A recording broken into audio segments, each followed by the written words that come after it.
Alors, bonjour Virginie, bienvenue sur le podcast. Bonjour Céline. Je suis ravie de t'accueillir aujourd'hui. C'est la fin de l'année, donc on est un petit peu fatiguées toutes les deux, mais voilà, on est là aujourd'hui pour que tu nous partages ton expérience. Même si tu penses, voilà, des fois tu t'inquiètes sur ta légitimité, moi je suis sûre que tu as plein de choses formidables à partager à nos auditeurs. Donc, pour commencer, est-ce que tu veux bien te présenter? Oui, eh bien, je suis enseignante dans une école publique maternelle. En fait, je suis enseignante depuis 2007.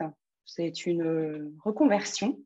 Au départ, j'ai eu une expérience dans un autre domaine très différent, dans la recherche, mais dans la recherche en sciences dures, comme on a tendance à opposer sciences dures et sciences molles. Donc en physico-chimie des matériaux, très exactement. Et puis, je n'étais pas destinée à être enseignante, en tout cas dans les petites classes. Et c'est l'expérience avec l'association La main à la pâte qui m'a fait venir progressivement à l'enseignement dans le primaire. Donc, j'ai commencé en milieu spécialisé, c'est-à-dire à l'époque, on appelait ça les CLIS, maintenant on appelle ça Ulysse École. Et c'est là que j'ai commencé à être confrontée à la différenciation complète, hein, parce que j'avais 12 élèves qui étaient extrêmement différents de par leur pathologie et aussi leur savoir-être, leur savoir, tout simplement, leur connaissance. Et ça m'a beaucoup interrogée déjà de me dire, mais comment est-ce que je peux différencier? Et je me suis retrouvée ensuite dans une classe dite entre guillemets ordinaire en élémentaire. Et là, la problématique a continué. Et puis ensuite, j'ai eu envie de comprendre ce qui se passait avant l'élémentaire. Et c'est pour ça que j'ai voulu retourner aux sources, si je puis dire, et je suis allée délibérément en maternelle. Au départ, pensant que j'allais faire beaucoup de sciences et que ça allait m'apprendre beaucoup de choses aussi, notamment j'avais fait mon mémoire sur comment les sciences peuvent favoriser l'entrée dans l'écrit en maternelle. Et puis finalement, je me suis rendu compte qu'il y avait énormément de choses à travailler, pas qu'en sciences justement. Et j'ai découvert par hasard, je dois avouer que je ne connaissais pas du tout Maria Montessori. J'avoue, je ne sais même plus exactement comment j'ai découvert la pédagogie qu'elle proposait, mais au départ, j'entendais toujours parler des ateliers autonomes. Donc, j'ai mis en place les ateliers autonomes de manipulation. Ouais. Et j'ai découvert que en fait, c'était un petit bricolage, tout d'abord, mais quand même, ça portait déjà ses fruits parce que pour la première fois, je proposais autre chose qu'un travail en atelier, puisque traditionnellement, on a tendance à travailler, enfin en tout cas à une époque, on travaillait avec les groupes de couleurs ou les groupes d'animaux, je ne sais trop quoi, enfin selon Des les groupes, thèmes. des groupes. Voilà, les groupes d'enfants par 6 à 8, où on leur propose chacun un atelier et puis on tourne sur les ateliers. Donc j'ai commencé l'après-midi au départ et puis finalement, j'ai eu une sorte de déclic parce que j'ai changé d'école maternelle et j'ai décidé qu'en changeant d'école, je devais changer d'organisation. Et j'ai changé d'organisation, c'est-à-dire que au départ, j'ai passé un été, donc ça c'était en 2017, j'ai passé un été à fabriquer du matériel Montessori, là vraiment, à acheter du matériel, à déblayer cette classe que j'avais la chance enfin, j'ai eu la chance du coup d'avoir carte blanche aussi parce que j'ai exposé mon projet au directeur de l'école qui m'a soutenue. Et donc, c'est une toute petite classe, donc c'était un défi supplémentaire parce que c'est pas évident de mettre en place une pédagogie comme ça où on a beaucoup d'ateliers différents pour plusieurs niveaux. Et voilà, donc depuis 2017, progressivement, j'essaie d'ajuster tout ça. Et là, je suis passée complètement en fonctionnement d'inspiration Montessori, en gardant quand même parfois des ateliers en sciences, mais toujours avec cette idée en tête de différencier pour être au plus près des enfants, des besoins des enfants.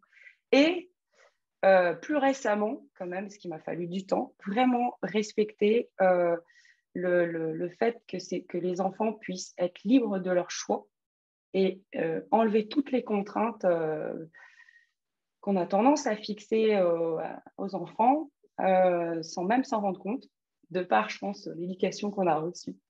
Une chose qui m'a frappée récemment en lisant une biographie la dernière biographie sur Maria Montessori, c'est qu'elle indiquait que dans sa première expérience, elle avait choisi des enseignantes qui n'avaient pas été à l'école Oui, je me rappelle, parce, oui.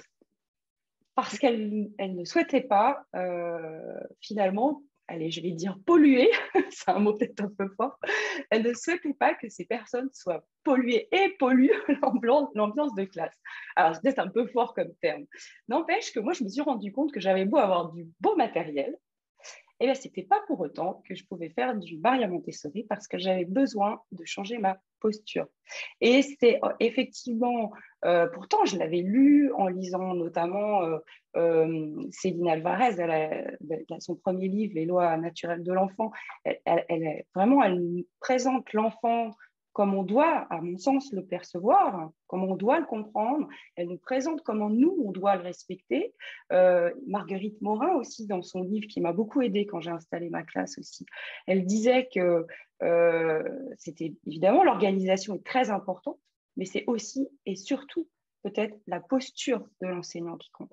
Et ça, c'est un énorme travail que je suis toujours en train de réaliser. Non pas parce que j'ai reçu une éducation complètement aux antipodes de ce que je mets en place dans ma classe, parce que j'ai eu la chance d'avoir des parents qui m'ont offert beaucoup de liberté, mais quand même, il y a toujours des travers, je dois avouer, il y a toujours des travers qui reviennent, parce que j'ai toujours voulu tout contrôler dans ma vie, et que le contrôle du groupe classe, c'est quelque chose qui est intrinsèque à l'enseignant, je pense, Ça me au parle bien ce que départ. tu dis. Ça me parle bien.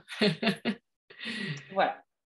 Donc, j'étais un peu longue dans ma présentation, mais bon, après, je pourrais rajouter énormément de choses. Peut-être que dans la discussion, Oui.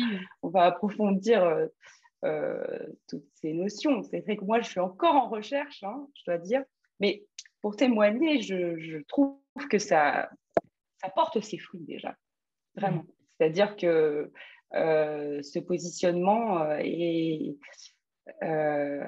me semble qu'il y a une ambiance de classe qui a énormément évolué, même si je dois dire que j'ai jamais été, je pense, hein, une enseignante qui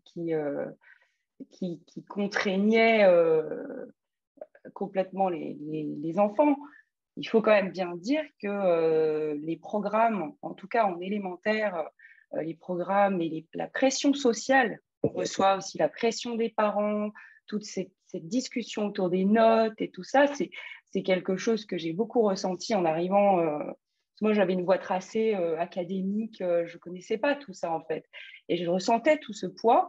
Et à chaque fois, je me suis dit, mais comment je peux faire pour que quand même ces enfants ressentent du plaisir à étudier, sachant que moi, je leur impose un programme qui m'est moi-même imposé par ma hiérarchie. Voilà, et c'est toute l'ambiguïté du système où on sait on veut les emmener vers un niveau de compétence et on adhère à ce système-là. Hein.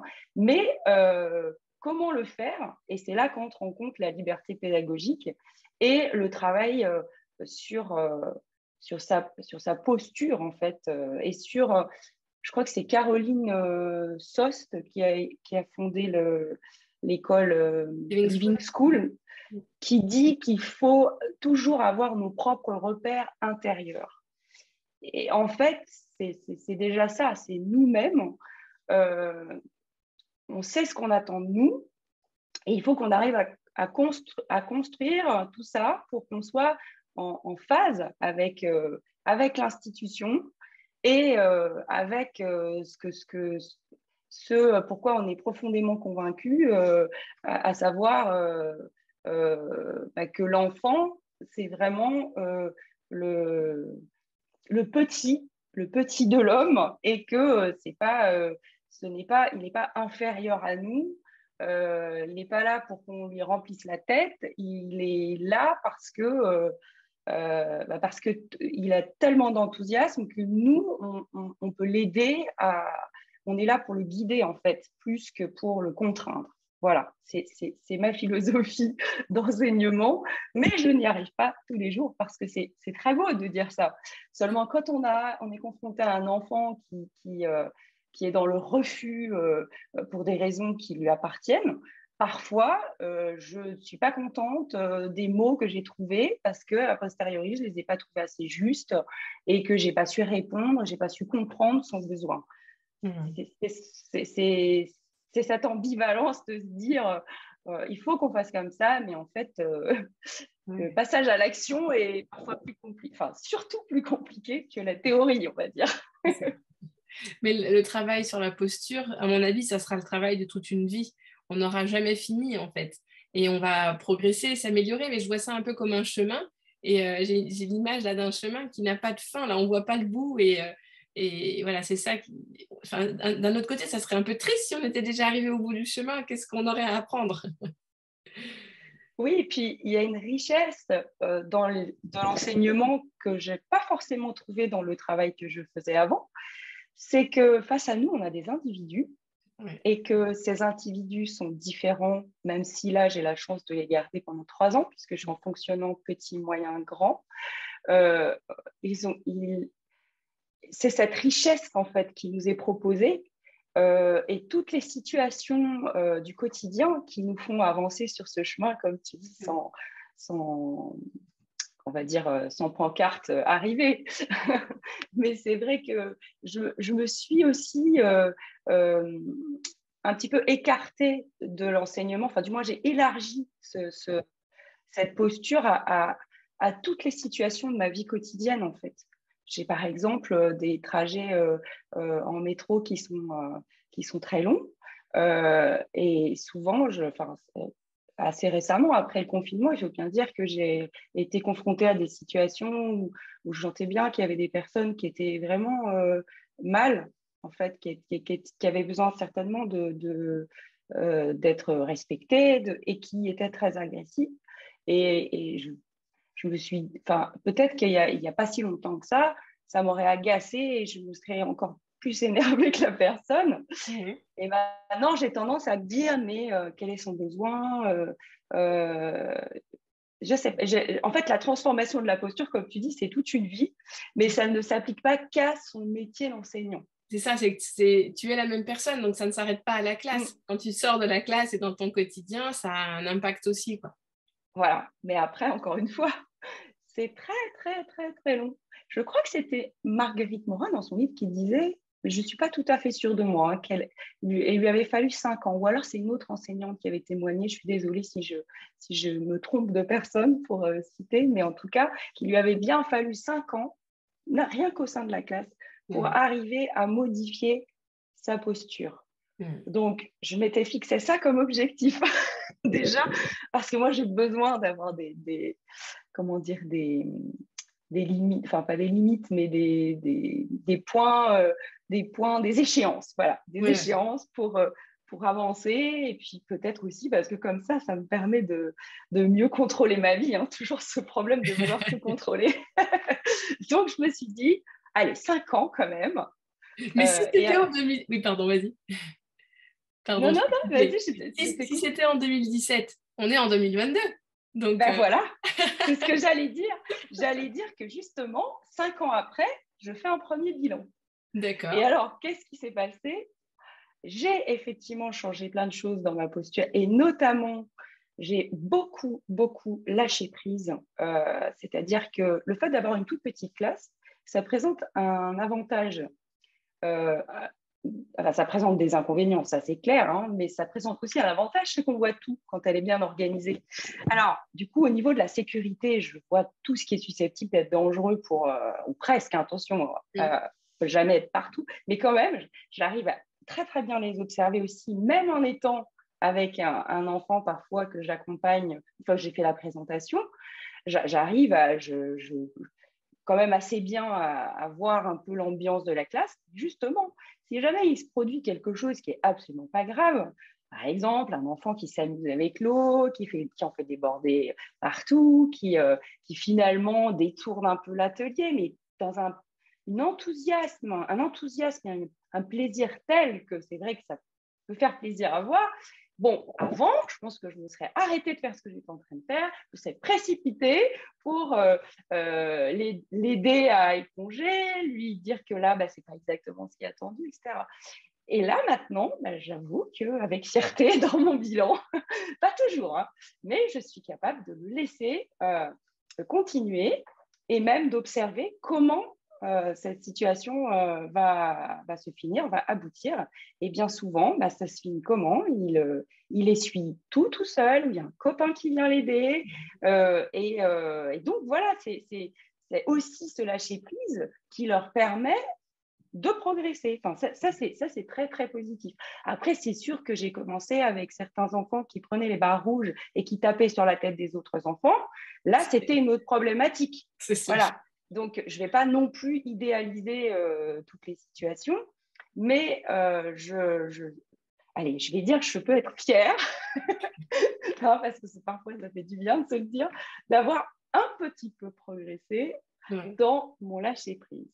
Après, mon travail de l'année qui vient de s'écouler, ça a été énormément de trouver des solutions pour les enfants qui sont, je ne sais pas si je vais être claire pour tous, mais qui errent un petit peu dans la classe. Ils n'arrivent pas finalement à se poser, à trouver une activité qui leur convient, un atelier qui leur convient. Et ça, c'est quelque chose qui m'interpellait beaucoup au début, parce que là, moi, ça me remettait en cause par rapport au choix de ma méthode.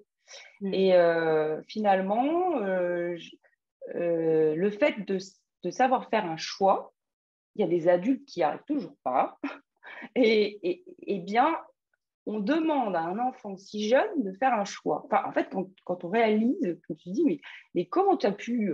Il y en a, ils y arrivent tout de suite parce qu'ils arrivent à trouver leurs besoins, mais déjà, ce n'est pas tout le temps. Et puis, je me suis dit, mais comment est-ce que tu peux imaginer qu'un enfant de 3 ans peut systématiquement savoir faire un choix alors que certains adultes n'y arrivent pas après à 40 ans, on va dire. Alors, finalement, quand je me suis mise à proposer est-ce que tu as envie de faire ça ou plutôt ça, déjà, j'ai vu que certains enfants, ça leur permettait de dire ah ben non, finalement, je vais faire ça. Donc, en fait, ils faisaient leur propre choix. Un troisième, donc ça, c'était bien, mais quand c'était comme ça, ou alors ils prenaient souvent le deuxième que j'avais proposé. Mais bon, déjà, c'était un début, en fait. Et c'est pas toujours acquis, hein, mais c'est vrai que ça m'interroge beaucoup parce que je trouve que c'est compliqué de faire des choix et que ça fait partie… Enfin, cette pédagogie, elle peut avoir cette force-là, c'est d'apprendre progressivement à l'enfant à faire des choix puisqu'il n'est plus contraint. Mais ne pas être contraint, en fait, ça peut être très compliqué. Et je l'ai vu pour des enfants qui n'avaient pas été dans ma classe en petite section et qui arrivaient, par exemple, en grande section. Eh bien, ils étaient complètement démunis ou alors ils avaient les yeux comme des billes. Et tellement il y avait de nouveautés. Et c'était une observation très, très intéressante. Voilà. Et la vie est faite de choix. On passe notre vie à faire des choix, ne serait-ce que dans une journée. C'est énorme le nombre de choix qu'on fait. Donc, c'est génial de pouvoir leur laisser cette opportunité d'apprendre à faire des choix. Oui, mais et ça prend beaucoup de temps. Et puis, j'avoue que maintenant, quand je reçois les familles en rendez-vous, on a une discussion là-dessus, toujours, quel que soit l'enfant. Parce que j'essaye de leur faire comprendre justement que comme on doit faire des choix, eh bien, j'ai besoin de leur aide en fait pour n'importe quoi dans la vie quotidienne. Je ne sais pas, tout à l'heure j'employais l'exemple dans le transport en commun. C'est vrai que c'est très criant pour les Parisiens d'utiliser les transports en commun. Quand on est… moi, quand je suis avec un de mes fils, par exemple, je lui dis toujours, tu préfères t'asseoir là ou là? Alors, il y en a qui diront que c'est peut-être poussé à l'extrême, mais c'est plus l'idée voilà, je ne vais pas lui imposer l'endroit où il veut s'asseoir finalement, alors que il peut choisir là ou là, même si je connais ses préférences. Et en fait, c'est ce que j'essaye. Alors ça, c'est un exemple très, très basique, on va dire, mais ce que j'essaye d'expliquer aux parents, c'est qu'effectivement, si eux aussi régulièrement, ils les aident à choisir. Ça ne veut pas dire qu'ils peuvent faire tout ce qu'ils veulent, n'importe comment. C'est structuré, en fait. Parce que c'est vrai qu'aussi, quand j'ai commencé, une fois, je me souviens d'un parent qui venait devant ma classe et je l'ai entendu dire à un autre parent, ah bah oui, tu sais, ça c'est ces classes où ils ont le droit de faire ce qu'ils veulent, parce en fait, ce parent était dans une autre classe qui avait pas, dont l'enfant, pardon, n'avait pas ne suivait pas, pardon, la même pédagogie. Et bon, bah, évidemment, j'ai entendu ça, ça m'a un peu interpellée, mais j'ai rien dit. Après, j'ai bien redit aux parents que les enfants ne faisaient pas n'importe quoi, n'importe comment dans la classe, mais et s'ils étaient libres, c'était pas qu'ils faisaient n'importe quoi, mais ce qu'ils faisaient, ils le voulaient, comme explique Maria Montessori. Oui, Ils veulent ce qu'ils font, ils ne font pas ce qu'ils veulent. Voilà. Et ça, c'est quelque chose que je redis à chaque réunion de parents. C'est vraiment fondamental pour moi, parce que c'est vrai que je ne veux pas qu'on croie que c'est n'importe quoi. Bon, alors maintenant, je pense qu'ils commencent à le comprendre, et puis ça a été assez médiatisé. C'est plus peut-être qu'il y a 5 ans. ça n'empêche pas les fausses croyances. Le fait que cette pédagogie a été beaucoup médiatisée, il y a toujours quand même beaucoup de fausses croyances. Tu vois, donc c'est pour ça que moi, la phrase, je la dis dans l'autre sens. Les enfants ne font pas ce qu'ils veulent, mais ils veulent ce qu'ils font. Voilà. Tout à fait. Et je trouve que c'est encore important de le dire, parce que des fois, voilà, certains parents n'auront pas... Je trouve que c'est intéressant de demander aux parents comment ils voient cette pédagogie. Tu vois, j'ai fait une porte ouverte samedi et j'allais commencer à expliquer. Ils visitaient du coup la pièce. Et j'allais commencer à expliquer, puis après je me suis dit, mais voilà, pour vous c'est quoi la pédagogie Montessori? Et justement le papa il m'a dit, les enfants sont libres, ils sont libres de faire ce qu'ils veulent, quelque chose comme ça. Et du coup après j'ai creusé un peu, c'était intéressant, mais voilà, partir aussi des fois de leur représentation Oui, et puis apporter un peu plus de justesse, de précision, je trouve ça intéressant aussi. effectivement, tu as raison. C'est vrai que quand on est en réunion de parents, on essaie de leur apporter un maximum de connaissances en peu de temps, ou quand on reçoit les parents de petites sections. Bon, voilà, c'est vrai qu'on n'est pas là pour le coup, on ne les laisse pas tellement acteurs de leurs apprentissages. On essaye d'être efficace en un minimum de temps. Ouais. Après, c'est vrai qu'il y a quand même cette notion de légitimité qu'on Mhm. cherche toujours à établir et de C'est vrai. confiance. Ouais. Alors, une fois que l'enfant a fait sa première année, il faut bien dire qu'en général, la confiance est établie Mhm. parce qu'il y a les progrès qui sont certains. Et pour chaque enfant, quel que soit son vécu, quel que soit son passé, voilà. Et donc, c'est vrai que après, ça s'installe et puis parfois même, il y a le témoignage des parents aux nouveaux parents qui est intéressant Ouais. Et est-ce aussi. que tu crois que, tu parles de légitimité, c'est intéressant, est-ce que tu crois que pour les parents de petite section, le fait de vouloir leur expliquer ce que c'est, en quoi ça consiste, est-ce que c'est pas un peu une manière, tu vois, de se justifier et de dire je sais ce que je fais, voilà, je vous présente tout, je vous dis tout. Est-ce que tu penses que c'est ça? Ou est-ce que ça serait aussi intéressant, même si ça prend un peu plus de temps, de les interroger sur leurs croyances? Alors peut-être que quand je reçois effectivement les familles, je pourrais leur en parler, les familles de petite section, pardon. Oui. Néanmoins, la situation est telle qu'il y a les petits qui arrivent, qui sont souvent quand même un peu beaucoup même, impressionnés. Ouais. Euh, et j'arrive pas à me positionner comme ça, mais l'idée est intéressante, effectivement. Euh, Peut-être que ça, c'est quelque chose que faudrait que j'en reparle avec le directeur de mon école, parce que quand il reçoit toutes les familles de petites sections une par une, je sais qu'il a une discussion par rapport à la pédagogie, aux différentes pédagogies de l'école. Et, euh, et il ressent, il nous dit, hein, certaines familles qui sont complètement opposées à ce type de pédagogie d'inspiration Montessori. Et il en tient compte, en fait. Donc, je ne sais pas exactement, je pourrais lui redemander, c'est une question intéressante. Après, effectivement, les croyances, j'ai déjà eu parfois des discussions avec des parents pardon, qui m'ont montré qu'ils avaient des croyances euh, mais qui souvent quand même sont, j'ai l'impression qu'ils sont déjà documentés. Alors, je ne sais pas si c'est un hasard, mais effectivement, je vais réfléchir à, Oui, non, à comment est-ce que je pourrais faire évoluer les choses. Alors après, le terme de légitimité, c'est vrai que j'ai toujours besoin de me justifier, effectivement, même face à l'institution, je reconnais, peut-être face à moi-même. On a des moments où on doute, où on se dit finalement on faisait bien les choses avant. Enfin, c'est peut-être pas tout à fait vrai dans mon cas, mais bon, en tout cas, le fait d'avoir voulu tout changer comme ça, je pensais vraiment que j'étais convaincue. Mais il y a eu des moments où je me disais, oh là là, mais je crois que je suis pas compétente en fait. Non, mais ce que je vois, c'est que tu as cette capacité de te décaler, tu n'es pas juste sur ton chemin, tu te décales, tu prends un peu de distance pour observer, tu vois, ce qui se passe. Tu te fixes des objectifs, voilà, tu te poses beaucoup de questions sur ta pédagogie, donc voilà, c'est super. Oui, après, je doute beaucoup. Donc, je pense que le fait de douter, c'est très constructif, Ouais. mais alors, il ne faut pas douter avec un enfant, ça c'est évident, parce que si on commence à être dans le flou, après, il n'y a plus enfin, avec un enfant ou avec n'importe qui d'ailleurs, si on commence à montrer qu'il y a un flottement et qu'on doute, on va en fait on peut créer de Mm. l'angoisse chez Mm. l'autre. Alors, chez l'enfant, ça ne va peut-être pas se traduire comme ça, mais chez l'adulte et notamment chez le parent, il est extrêmement important de savoir où on veut aller parce que c'est rassurant pour le parent et que là, pour le coup, je pense que c'est mon devoir en tant qu'éducateur de montrer que je sais où je vais.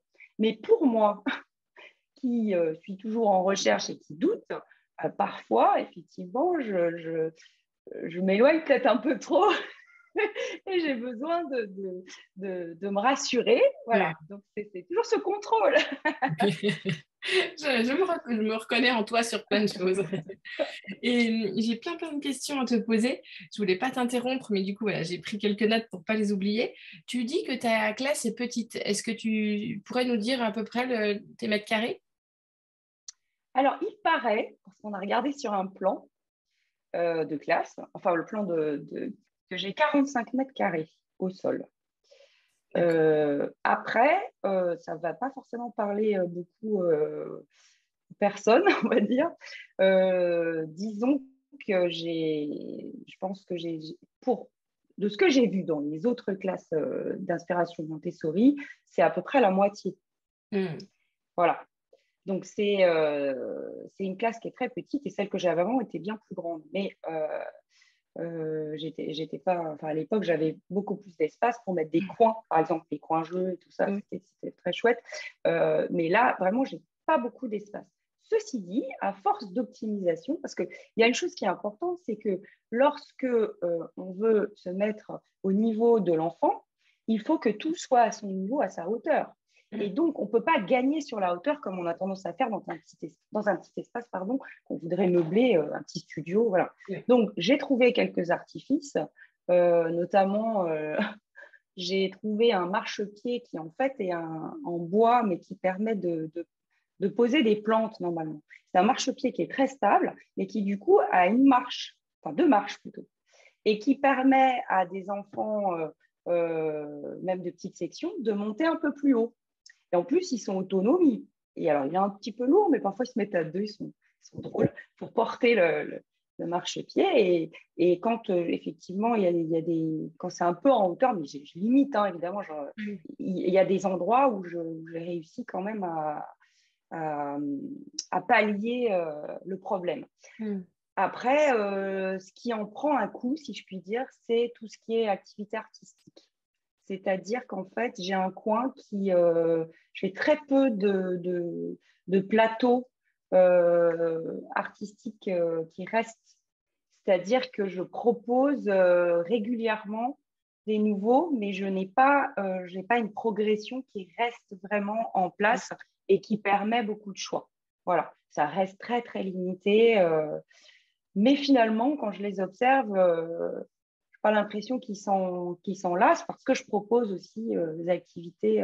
Et puis, il y a un endroit qui s'inspire du jeu de peindre d'Arnaud Stern, où ils ont les couleurs. Alors, c'est pas aussi beau que ce magnifique espace central en bois, mais qui est avec les différentes couleurs là, et les pinceaux. Mais j'ai quand même prévu un endroit où ils sont libres de faire, là, libres de jouer à peindre, et où ils ont pour consigne de ne pas mélanger les couleurs, mais ça se fait très très vite en fait. Ils remettent le pinceau et personne ne les regarde, ils sont libres de faire comme ils souhaitent. Mais c'est vrai que ça, et puis les activités scientifiques, j'ai pris un meuble où j'ai 6 ateliers comme ça, et j'en rajoute de temps en temps. Et puis après, je travaille quand même beaucoup avec des projets, donc je propose aussi dans le cadre des projets, j'adapte. Par exemple, on a fait un élevage de chenilles qui se sont transformées en papillons. À ce moment-là, il y a eu des ateliers qui sont venus exprès pour accompagner ce projet et qui vont être remplacés par d'autres. D'accord. Oui, donc 45 mètres carrés, c'est petit, mais ça ne t'empêche pas quand même, tu as trouvé des solutions. Voilà, tu as gagné un peu en hauteur avec ce petit tabouret. Et voilà, même si si tu avais 20 mètres carrés de plus, j'imagine que voilà, tu pourrais apporter encore plus. Mais voilà, 45 mètres carrés, ça te permet quand même de travailler de cette manière. Et tu as combien d'élèves? Alors, j'ai la chance d'avoir 24 élèves. D'accord. J'ai jamais excédé 26. Et là, pour le coup, comme il y a très peu de tables, mais il y en a quand même un petit peu, là ça me manque qu'il n'y ait pas un petit peu plus de tables, ne serait-ce que pour faire des coins bien spécifiques. Par exemple, j'ai investi dans une table lumineuse et j'ai encore pas trouvé où la positionner pour que ce soit intéressant, parce que j'aimerais qu'elle reste à demeure à cet endroit-là. Donc, pour l'instant, je sais que cet été, je vais encore bien me creuser la tête pour faire évoluer, parce que j'ai fait énormément évoluer cette classe, parce que j'ai fait beaucoup d'erreurs et que je me suis rendu compte par la pratique qu'il fallait que je fasse évoluer. J'ai la chance d'avoir beaucoup de matériel quand même, hein. Donc notamment en mathématiques, j'en ai beaucoup, mais je ne peux pas faire la chaîne des 100. Il y a des choses comme ça, je n'ai même pas la place. Par exemple, quand je veux présenter l'addition avec les perles, où il faut quand même un certain nombre de tapis, je suis limitée. Si je suis en grand groupe, pour donner un exemple, j'ai du mal à présenter cet atelier, et quand ils le refont, c'est un peu compliqué quand il y a tous les autres. Donc c'est vrai que ça, je vais plutôt choisir de le faire l'après-midi, quand les petits sont à la sieste, pour avoir un peu plus d'espace. Sauf que le lendemain, évidemment, ils ont envie de reprendre l'atelier. Finalement, ils se débrouillent. Ils le reprennent quand même. Voilà, ils se débrouillent, et puis éventuellement, on explique à certains que ce serait bien s'ils pouvaient déplacer un petit peu leur tapis, ou voilà. Vous ajustez, quoi. On est flexible. C'est ça. Et vous ne pouvez pas déplacer un peu dans le couloir, c'est pas possible? Alors, ce que j'ai, c'est une classe qui est un petit peu mobile, c'est-à-dire, enfin flexible, mais dans le sens où parfois ils vont chercher des chaises dehors tout seuls quand ils en ont besoin pour s'installer à côté du copain qui présente, parce que je ne veux pas qu'elle soit tout le temps là pour ne pas obstruer. Et puis, il y a même quelques tables en plus, parfois on va en rechercher. Mais après, dehors, non, on a très peu de place, il y a leur porte-manteau. Et en fait, je ne peux même pas, parce que je sais qu'il y a des collègues qui font parfois de la peinture à l'extérieur. Et comme je suis vraiment la dernière classe dans le passage, en fait, il y a tout le temps du passage, j'ai réfléchi à ça. Mais même, par exemple, ils n'ont pas de petits chaussons pour rentrer. C'est un problème pour moi pour rentrer dans la classe, parce que je ne vois pas où positionner un endroit où ils pourraient s'installer tranquillement. Je n'ai pas trouvé de solution, donc on fait avec. Ça m'embête, mais bon, après, on s'adapte. Et ton témoignage est intéressant parce que ça prouve que même avec les conditions ne peuvent pas être toutes parfaites. Et du coup, même avec une classe petite et voilà, peu de place, tu trouves quand même des solutions, les enfants aussi, et voilà, vous vous adaptez. Donc, c'est intéressant. Oui, oui. Après, parfois, je me dis, oh là là, mais qu'est-ce que je rêverais d'avoir une classe qui fait le 90 mètres double. carrés. Je pourrais faire ci, je pourrais faire ça. Et puis finalement, quand je regarde à la fin tout ce qu'ils ont fait, je me dis, c'est pas si mal finalement. C'est ça, il faut aussi voir le positif. Oui. Tout à l'heure, tu as parlé d'ateliers autonomes. et, et avec un petit sourire. Quelle est Est-ce que tu peux nous parler de la différence pour toi entre juste des ateliers autonomes et un pas de plus vers la pédagogie Montessori? Alors, il faut bien dire que les ateliers autonomes de manipulation, pendant longtemps, c'était le terme politiquement correct à l'éducation nationale euh, pour dire qu'effectivement, on mettait en place des ateliers avec un fonctionnement qui pouvait être un fonctionnement de type d'inspiration Montessori. Donc, de toute façon, on ne parlait que de ça. Après, les ateliers autonomes, moi, j'avais, à part, je crois que j'avais quand même des lettres rugueuses, mais en capital script, que j'avais réussi à trouver en commande au catalogue de la ville de Paris.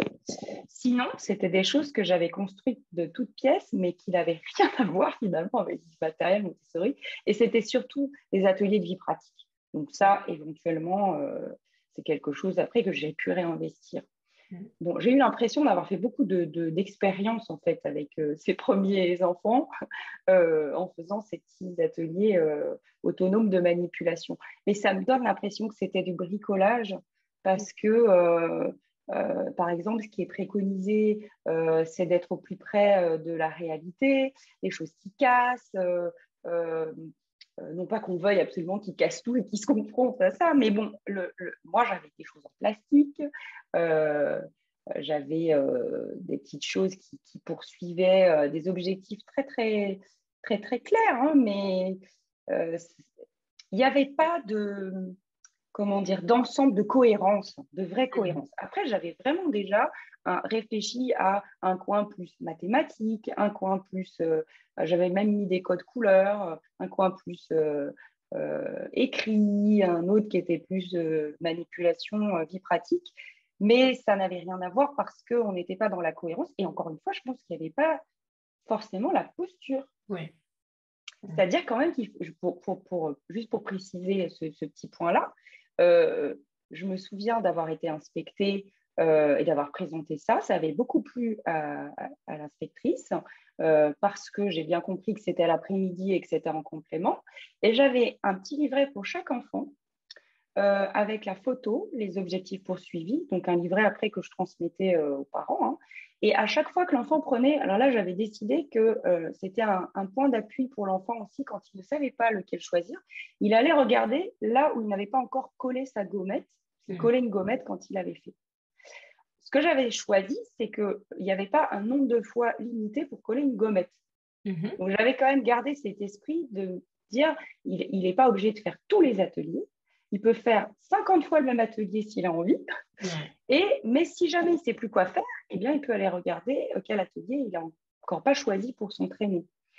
Donc, c'était quand même très, très contraint quand on y réfléchit.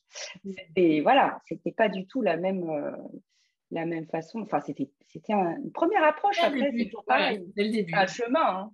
Mais c'est vrai que ça plaisait, on va parler comme ça plaisait bien à l'institution d'une certaine façon parce que il y avait tous les objectifs bien écrits et puis c'était très contrôlé. C'était très...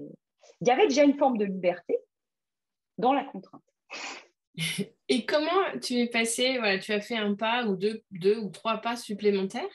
Est-ce que c'est en te formant de manière autodidacte? Est-ce que tu peux parler de cette transition? Bien, en fait, je me suis posé la question là. Je me suis dit, mais comment je me souvenais plus. Je me souvenais plus à quel moment j'avais rencontré Maria Montessori. Et puis m'est revenu un flash, quelque chose de très étonnant, c'est que mon mari m'a offert le livre de Céline Alvarez, Les lois naturelles de l'enfant. En me disant, alors qu'il n'est absolument pas dans le domaine de l'éducation, il m'a dit, tu sais, j'ai entendu parler de cette enseignante qui a un peu jeté un pavé dans la mare. Et j'ai l'impression que ça pourrait, que ça pourrait te parler. Voilà ce qu'il m'a dit. Et alors, je me souviens encore que j'étais en vacances et que j'ai lu ce livre à une vitesse incroyable. Ça m'a effectivement complètement convaincue. Je m'arrêtais régulièrement en me disant, mais c'est ça, c'est ça.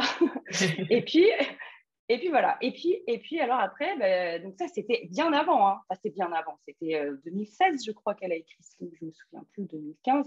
Et ensuite, c'est là qu'après, je me dis, non, mais il faut que je change tout. On ne peut pas continuer à bricoler.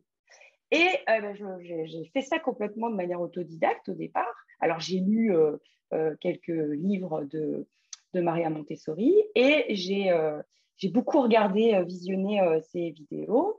Après, j'ai adhéré à l'association Public Montessori et nous avons des rencontres fréquentes où on s'aidait, on se présentait du matériel. Alors, il se trouvait que comme ça, il y en avait certaines qui étaient plus expérimentées et qui pouvaient me donner des conseils.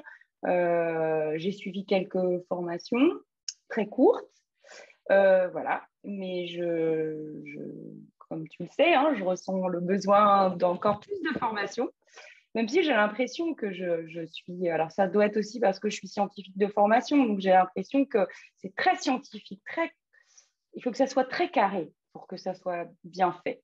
Et je ne me trouve pas encore assez carré, on va dire, par rapport à mes besoins.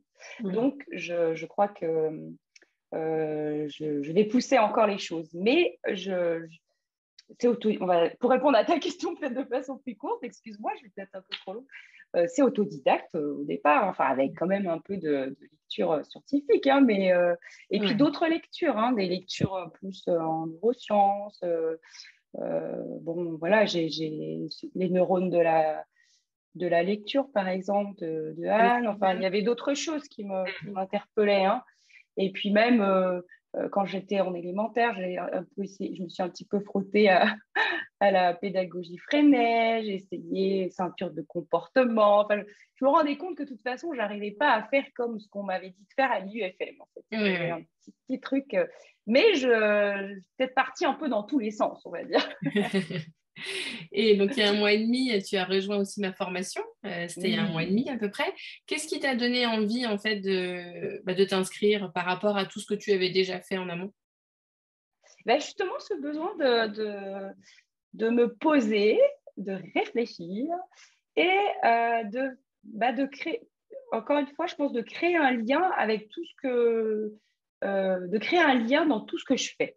Parce que je pense qu'il y a pas que Maria Montessori, il y a toutes les expériences de ma propre vie professionnelle et je suis quand même profondément chercheuse en fait, puisque c'est ma formation de base. Alors, ce qui m'a fait sourire, c'est Arnaud Stern qui disait, moi je ne suis pas un chercheur, je suis un trouveur. Et ça m'a interpellée quand il a dit ça. Je regardais une de ses vidéos là et je me suis dit, mais qu'est-ce qu'il veut dire par là? Finalement, peut-être que moi maintenant, je dois me positionner comme une trouveuse et plus comme une chercheuse. Et pour trouver, il faut que je sois dans l'action, bien sûr, mais aussi que je revienne au fondement de tout ça et que je crée du lien. Comme dans tous les apprentissages, il faut créer du lien pour avancer, pour mémoriser. Et là, dans ta formation, je trouve un lien entre les neurosciences et le bagage, enfin, le peu de choses que je connais déjà en Montessori. Mais je sais aussi, on en a déjà parlé, que je vais aussi approfondir tout ce qui est matériel Montessori encore plus, parce que je pense que il y a des choses je passe à côté de certaines choses. Voilà. Donc, tu continues quand même à être une chercheuse. Oui, je suis une chercheuse, mais... Chercheuse trouveuse. Voilà, c'est ça, j'essaie de... Parce que c'est ça, moi, j'ai pas trouvé, contrairement à Arnaud Stern, j'ai pas encore trouvé. Après, j'ai trouvé une chose quand même, je dois dire. Il m'a fallu, peut-être 25 ans. J'ai trouvé, comment dire, que l'enfant, c'était vraiment l'avenir de la société. Je n'avais pas du tout conscience de ça quand j'ai commencé à enseigner, parce que j'ai enseigné à la faculté avant. Hein. Je n'avais pas du tout conscience de ça, parce que j'étais complètement dans un tracé académique et que nous, voilà, on était bons, on allait faire ça, on ne demandait pas notre avis, on était... Voilà. Et c'est ce côté ce que j'ai compris, alors peut-être pas trouvé, mais ce que j'ai compris, c'est que je devais tout faire pour que l'enfant puisse s'épanouir et, euh, et que c'était lui l'avenir de notre société et qu'on était, alors là, comme Arnaud Stern, moi, je veux me placer au service, comme il dit qu'il est un servant, lui. Et ben, je dis toujours à mes élèves que j'essaie d'être un guide. Je ne suis pas la chef, pas la maîtresse au sens la chef. Voilà. Mais ils le savent ça maintenant, parce qu'avant, c'était tu demandes à la maîtresse. C'est pas ça, je suis un guide. Je me permets d'employer ce terme-là, en fait. Et ça, je crois que c'est trouvé, ça. C'est trouvé, c'est bon. Bon, avec ma formation, tu vas pouvoir continuer de faire des connexions entre tes expériences, Montessori, la neuroéducation. Et après, dans un deuxième temps, tu as aussi envie d'approfondir ta connaissance du matériel, c'est ça? Exactement. Encore un vaste comment dire, programmation. Oui, oui.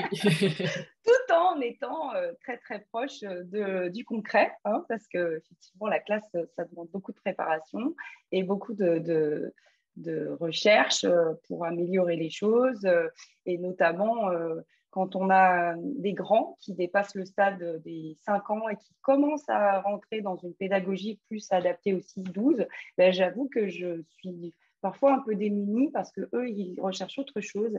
Et ça, c'est quelque chose qui maintenant devient très intéressant pour moi, en fait. Je suis en recherche par rapport à ça, parce que j'ai l'impression que je répondais pas forcément à leurs besoins quand ils commencent à passer, quand Dans ils le ont 6 deuxième plan ans. de... En fait, oui, alors évidemment, on va pas parler d'âge au sens propre, mais je me rends Ouais, bien compte qu'ils basculent dans le travail d'équipe, autre chose, en fait. Je dis pas que les ouais. petits travaillent pas ensemble, hein, ils travaillent aussi, hein, parfois à deux, trois.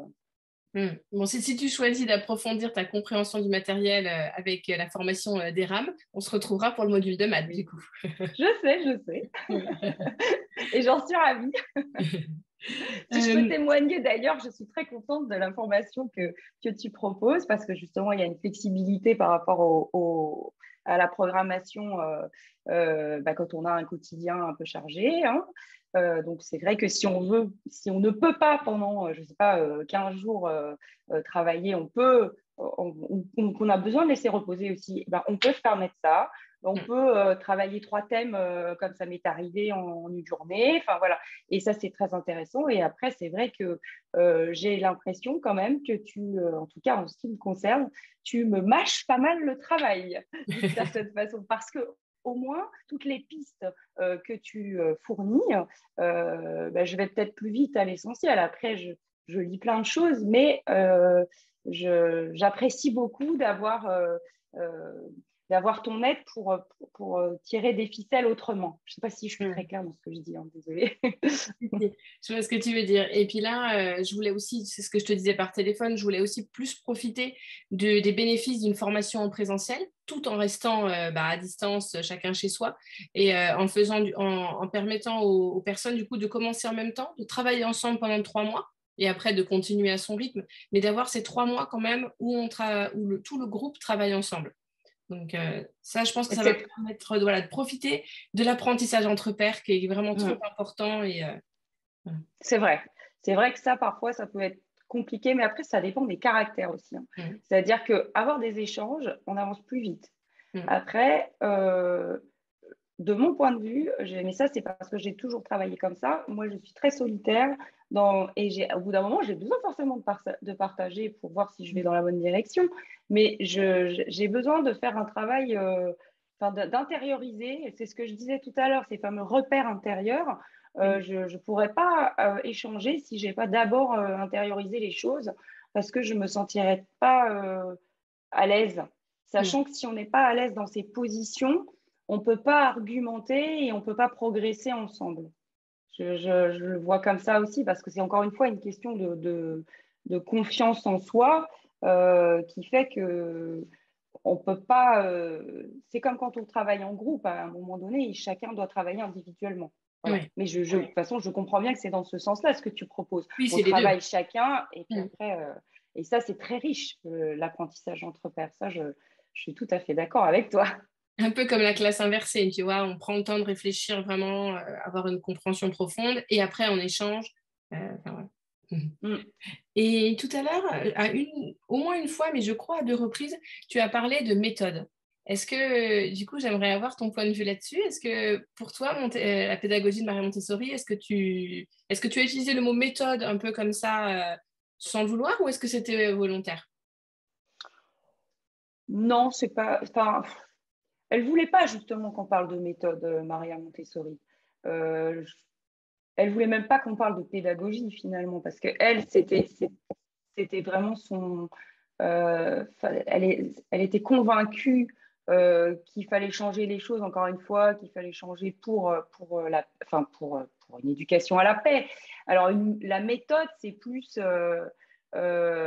Peut-être que c'est quelque chose qui répond à un vocabulaire institutionnel, on va dire, et encore peut-être que je devrais plus parler de pédagogie.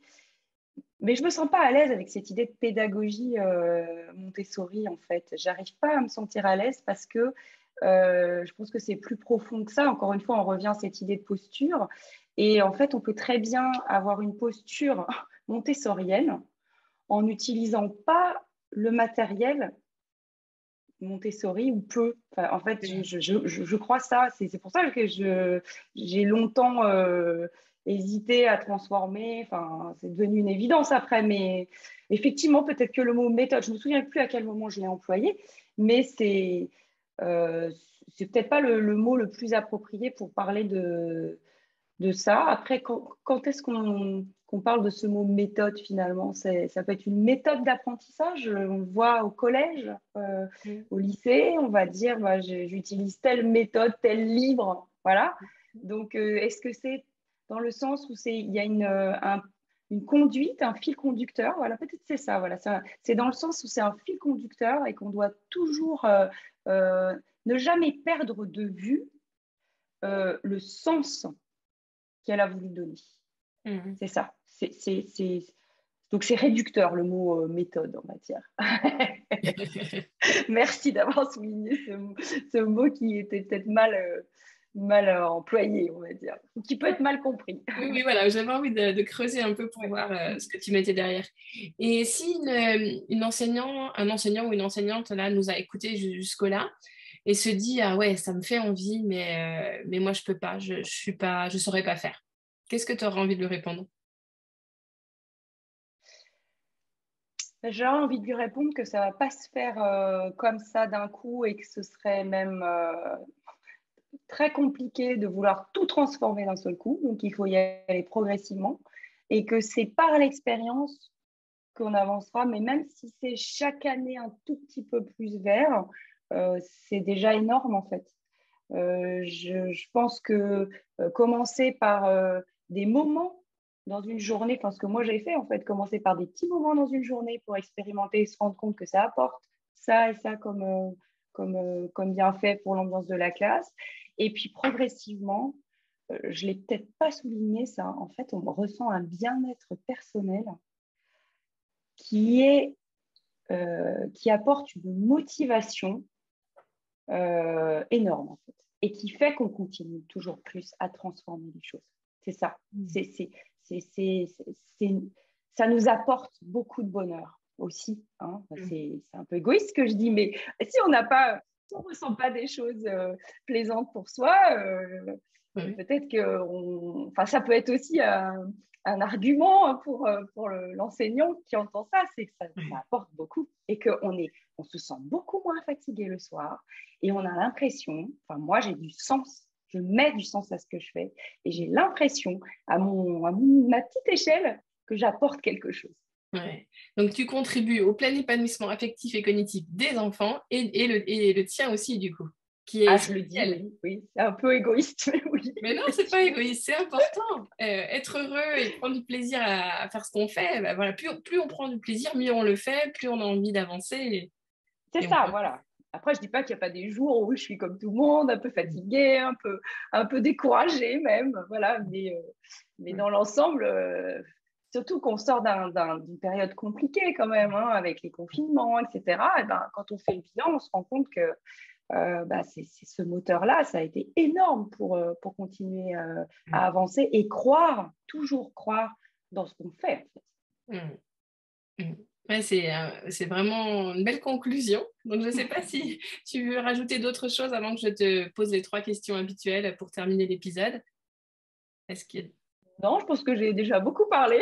Je crois que voilà, merci en tout cas. Voilà, Ok, ça, bon. mon mot de la fin. Alors, je vais terminer cet épisode en te demandant de partager un livre, s'il te plaît. Alors, le livre que j'ai choisi, j'en ai un tout petit peu parlé avant, c'est la dernière biographie de Maria Montessori qui s'appelle Maria Montessori, une vie au service de l'enfant et qui a été écrit, enfin coécrit en fait. D'abord, le gros du travail, c'est Martine Gilzoul, j'espère que je prononce bien son Gilles Zoul et Charlotte Poussin qui ont écrit ce livre. Et moi, j'ai été profondément marquée par ce livre parce que pour 3 raisons en fait.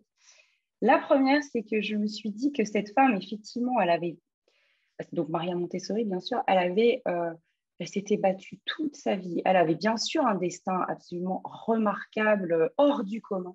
Elle s'est battue toute sa vie et elle n'a jamais lâché.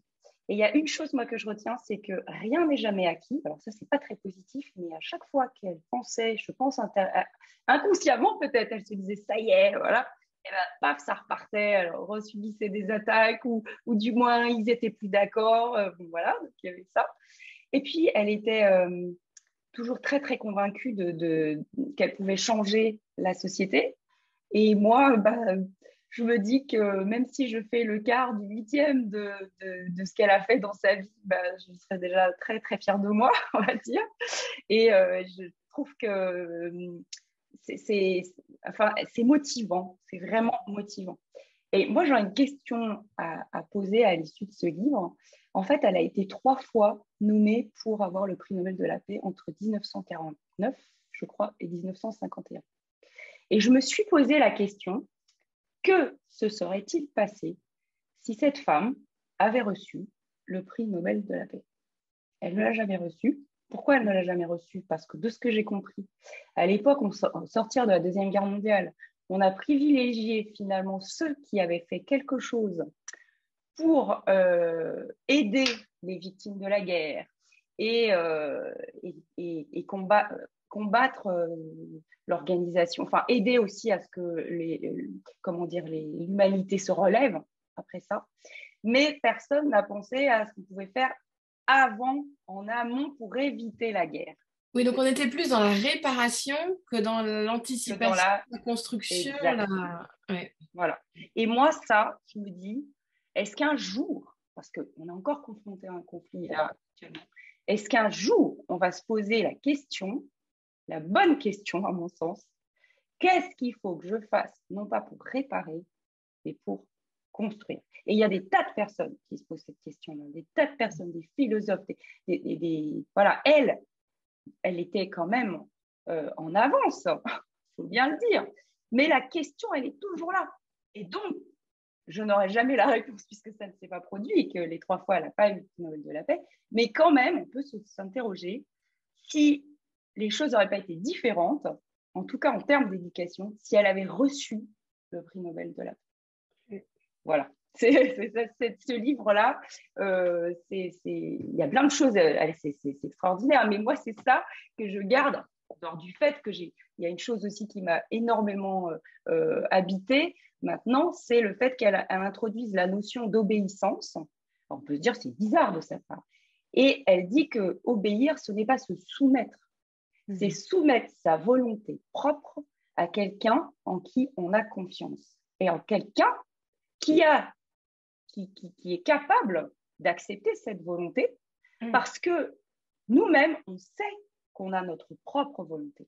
Et donc, on peut obéir, on peut avoir sans être soumis. Et ça, c'est énorme. Et je pense que c'est quelque chose qu'il faudrait que tous les adolescents arrivent à comprendre et même à s'en convaincre.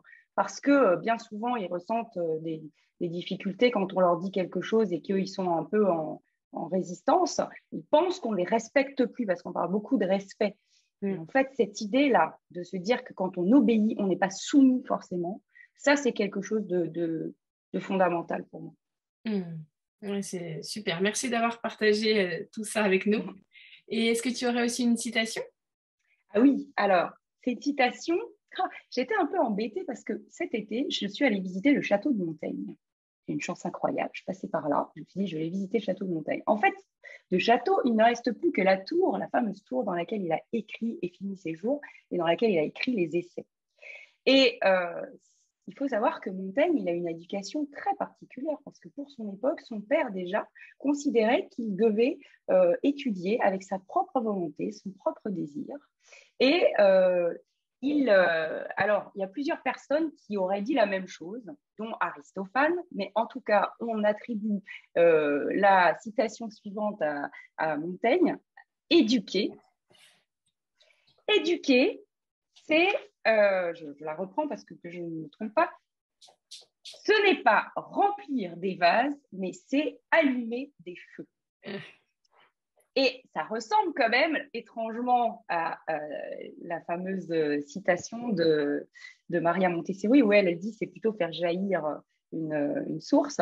En fait, ce qui m'a intéressée alors en plus, on voit qu'il avait écrit en latin d'un côté sur ses poutres et en grec de l'autre côté. Et en fait, il faisait le tour de sa salle et il lisait des citations dans un sens et dans l'autre parce qu'il parlait parfaitement en latin et grec. Et donc, en fait, ce que j'ai compris là derrière, c'est que oui, déjà à l'époque, il disait qu'on ne va pas bourrer le crâne des gens, mais qu'il faut toujours garder cette petite flamme-là, celle qui nous permet de construire notre apprentissage, ce fameux enthousiasme de l'enfant qui peut s'éteindre si on le contraint. Et c'est toujours la même chose, c'est la contrainte qui va gâcher certaines choses dans le développement de l'être humain.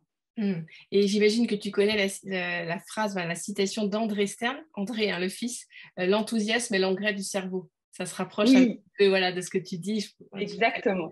Oui, il dit même aussi qu'il faut que nous, adultes, on retrouve le potentiel d'enthousiasme qu'on avait enfant.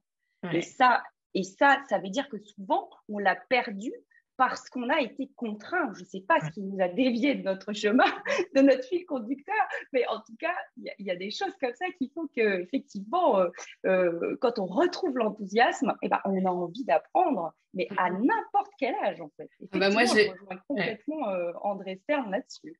Moi, je l'ai vécu grâce à Maria Montessori. Alors, ça a commencé en 2013, mais la prise de conscience, je pense, elle était plutôt sur 2014-2015, tu vois.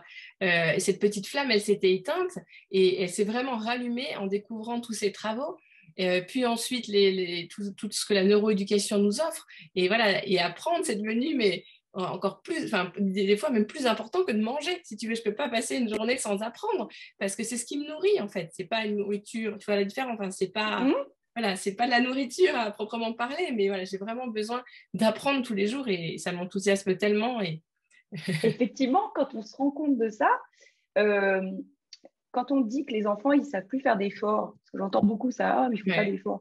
Et en fait, ils n'ont pas de motivation intrinsèque souvent. Et quand on a une motivation intrinsèque, là, en l'occurrence, c'est de toujours plus approfondir, toujours mieux comprendre pour être plus proche du besoin de l'enfant. On n'a plus besoin de faire d'efforts. Hein. Moi, le soir, quand je me mets au travail, je n'ai pas l'impression de faire un effort. C'est un plaisir, à condition que je ne sois pas trop fatiguée, hein, quand même.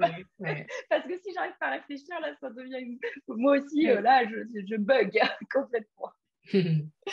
Génial. Et on va terminer soit par un coup de cœur, soit par un coup de gueule, mais j'ai une petite idée de ce que tu vas nous parler, de lequel tu vas choisir.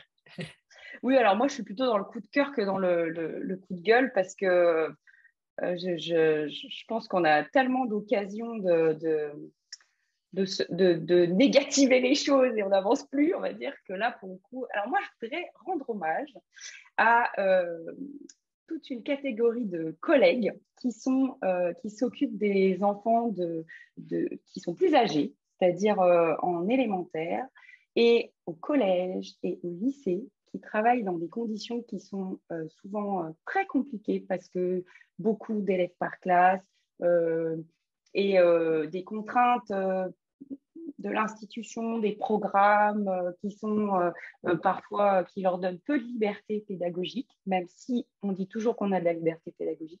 Et je voudrais leur rendre hommage parce qu'il y en a beaucoup qui font tout pour changer leur posture aussi. Et j'ai découvert l'association Déclic CNV, donc, qui travaille sur la communication non violente. Je crois que c'était pendant le confinement. Et à ce moment-là, j'avais visionné plusieurs témoignages d'enseignants de collège qui disaient comment les choses avaient évolué dans l'ambiance de travail grâce à cette manière de communiquer et ce travail finalement qu'ils faisaient sur leur posture. Et en fait, je trouve, alors bon, peut-être qu'il y en a qui ne sont pas d'accord avec moi, bien sûr, je trouve que c'est presque plus simple quand on est en maternelle de mettre en place, alors d'un autre côté, c'est notre rôle peut-être aussi d'essayer de faire bouger les choses par la base. C'est peut-être pour ça aussi que j'ai voulu retourner à la base. Mais il y a avec ce poids social, ces histoires de notes, ces histoires de toujours être dans l'élitisme parfois de certaines catégories de personnes, et on veut toujours le meilleur, mais c'est aussi toujours par rapport aux compétences, eh bien, on s'éloigne parfois aussi de ce travail sur le savoir-être et sur la posture. Et c'est pour ça que je rends hommage à tous les enseignants du secondaire, même de l'élémentaire, qui osent dire bah non, moi je ne veux plus tout le temps contraindre l'enfant, et qui font des choses, qui ont des pédagogies innovantes, mais qui intègrent ça. Et ils sont plus nombreux qu'on peut le croire, je pense. Moi, j'en connais pas forcément énormément, mais on les met peut-être pas aussi au devant de la scène que ça, parce qu'ils se battent en fait aussi à leur niveau pour qu'on reconnaisse que l'enfant n'a pas besoin d'être dressé finalement pour avancer. Et l'adolescent aussi, parce que l'adolescence, c'est quand même pas difficile à gérer pour l'adulte. Et si notamment il comprend qu'il n'est pas soumis en obéissant et qu'on lui laisse des marges de manœuvre, bah, il avance aussi. Et il y a des adultes qui sont complètement là-dedans, et voilà, je veux leur rendre hommage, même si ce n'est pas une personne en particulier. Mais je veux quand même souligner que derrière tout ça, il y a l'association Déclic CNV, hein, voilà, qui pour moi est d'un grand secours. Voilà. D'ailleurs, je me suis inscrite à une formation. Là, j'espère que je vais être acceptée parce qu'il y a beaucoup de demandes. Parce que je voudrais vraiment ne plus suivre uniquement les webinaires, mais aussi faire quelque chose en groupe, comme tu disais, apprentissage entre pairs. Ouais, tu vas vivre de beaux moments là. J'espère. Des beaux moments en perspective. Ouais. En tout cas, un immense merci Virginie pour ton témoignage. Je pense que les enseignants vont être vraiment ravis de pouvoir t'écouter et puis de sentir aussi tout ton enthousiasme, tout ce que, comme tu dis, tout ce que ça t'apporte au quotidien et voilà, tout l'épanouissement que ça te procure. Et ben, il est contagieux, je trouve. Enfin, en tout cas, alors les auditeurs ne te verront pas, ils vont juste t'entendre, mais voilà, ils vont le sentir quand même. J'espère. En tout cas, merci beaucoup pour les podcasts, hein, parce que je les écoute et je le soutiens. Oui, vraiment, merci. hein. C'est important. D'ailleurs, j'en profite pour dire que toute personne qui peut soutenir ce podcast financièrement aussi, voilà, je fais une publicité d'une certaine façon, mais bon, c'est pas toi qui le fais, c'est moi là, parce que c'est important qu'il y ait comme ça des moments où on peut écouter d'autres personnes qui nous apportent beaucoup. Alors moi, je ne parle pas pour moi là, c'est pas forcément légitime, mais en tout cas, tu as des invités qui sont très intéressants et qui m'ont fait évoluer aussi, ne serait-ce qu'en 50 minutes. Voilà. Et ben, merci pour ton témoignage. À bientôt.